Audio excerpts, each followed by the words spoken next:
Hi everyone, my name's Alexia. I'm a student dietitian from Flinders University and I'm here to talk to you today about knife safety.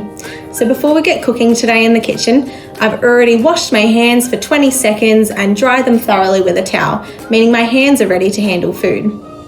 The next thing that I will be doing, or the next thing that I've done, is I've dampened this cloth here, this chunks, and I've wrung out all the water so that it's not soaking, but it's just damp.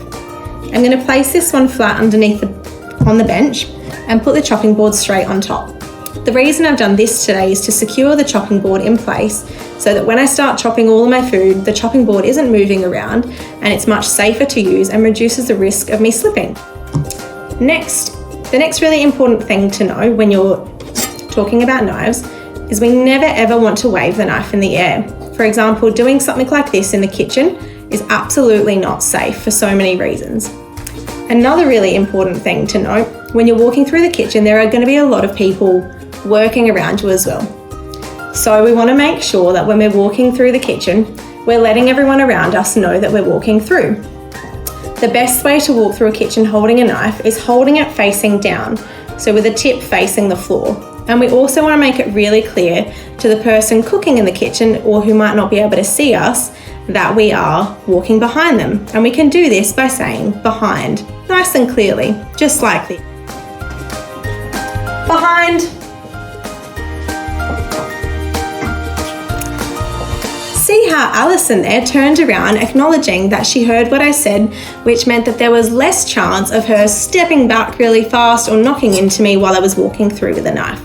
This is a really important thing to know when you're walking through the kitchen and is great when you're walking around with anything. So hot food or anything else in the kitchen, anytime you're walking behind someone, make sure you call out behind. Next, what I did beforehand is I made sure that my knife was clean. So I ran it under hot water with soap and a sponge and I made sure that I got all of the excess food off. And the reason that I did this was firstly to prevent any cross-contamination, so to prevent any old food from getting into the new food. Additionally, by getting rid of anything that might be stuck on the knife, I'm making sure that this surface is clean and ready to cut through food nice and smoothly and safely. Next, you want to make sure when you're working with knives in the kitchen that your knives are sharp. So the thin blade of the knife, it's really important that it gets sharpened regularly. This is something that's typically done by management in a kitchen. And the reason that we want to make sure that our knife is safe is so that when we're cutting through food, it's a smooth motion, because blunter knives can struggle to get through, which can make it more difficult, meaning we use more force, which can increase the chance of us slipping or getting injured. So making sure that your knives are sharpened regularly is a really good practice when working in a kitchen. So next, we want to place the food on the chopping board. So today I'm going to be cutting up this broccoli. What I want to do here with the broccoli is I want to place it on the chopping board in its most secure form.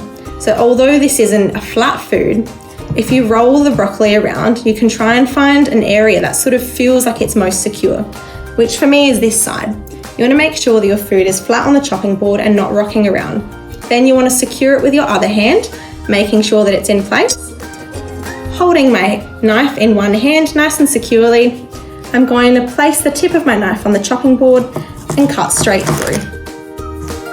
I can now dispose of this part of the broccoli. So now I'm going to show you some safe knife techniques, some ways that we can cut through.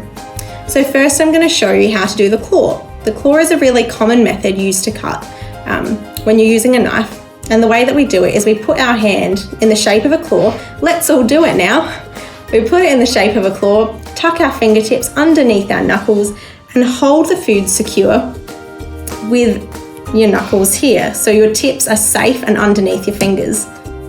Once the food's secure like that, you want to begin chopping. You want to begin chopping like this. And now as we're going along, you can see that my fingertips are nice and safe underneath my fingers. So that's the claw. The next thing that we can show you here is called the bridge. The bridge could be used the bridge is just making a shape like this with a bridge. Let's all do that now too. So this one here is where I'd put my hand over the knife and secure the food down underneath the knife, just like a bridge, meaning my hand's completely out of the way. I put the tip of the knife onto the chopping board and I've cut straight down, nice and safely, and my hand is free of any injuries. So that's the bridge. Another example of the bridge I'll do with this tomato. So I have my hand in the bridge form, like this.